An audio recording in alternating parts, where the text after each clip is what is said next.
So the Mast Hoist systems are integral to the success of this project and all similar projects. On this particular building at the Coast Bastion Hotel, we had 6 Mast Hoist machines on 3 out of the 4 elevations.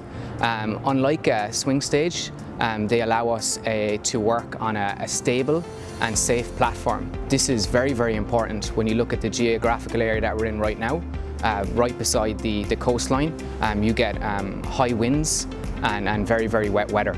As well as that, we utilise these Mast Hoist systems to access all levels of the hotel as well as different areas of the building in lieu of doing a full scaffolding.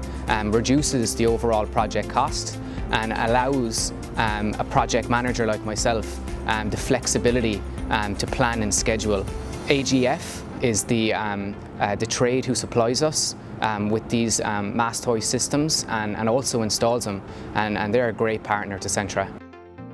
So the potential of the Mast Hoist is infinite, because if you can do a Mast Hoist for 15 stories, you can do it for 35 stories. And if you can do it for 35 stories, you can do it for 70.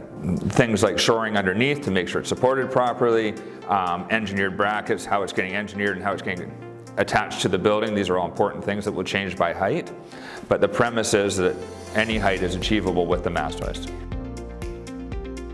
The biggest challenge on this project and similar projects is the large number of stakeholders that are involved. Hotel management, hotel staff, the consultant Harold Engineering, the City of Nanaimo, who we work closely with on road and traffic closures, our sub-trade partners, local businesses and also the public. It was our ability to build great working relationships with all these partners that has ensured the project has gone so smoothly, but also has allowed us to build a platform to move forward with future projects in the island and throughout BC.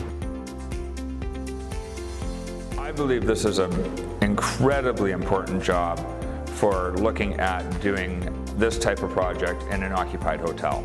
Imperial Towers told us that we could do a job of this scope in an occupied apartment building.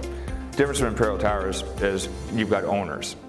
Owners are a little bit more able to compromise than a paying guest at $200 to $300 a night. That we can do this in an occupied hotel. That we can do this with the manager saying that it was an incredible experience, that we've done all these things. This is something we should be celebrating for years and showing off for years, and showing it to every hotel in downtown Vancouver and every hotel in Kelowna and every hotel in Victoria, and saying, hey, we can do new windows and you can keep running, you can keep operating. Let us show you how.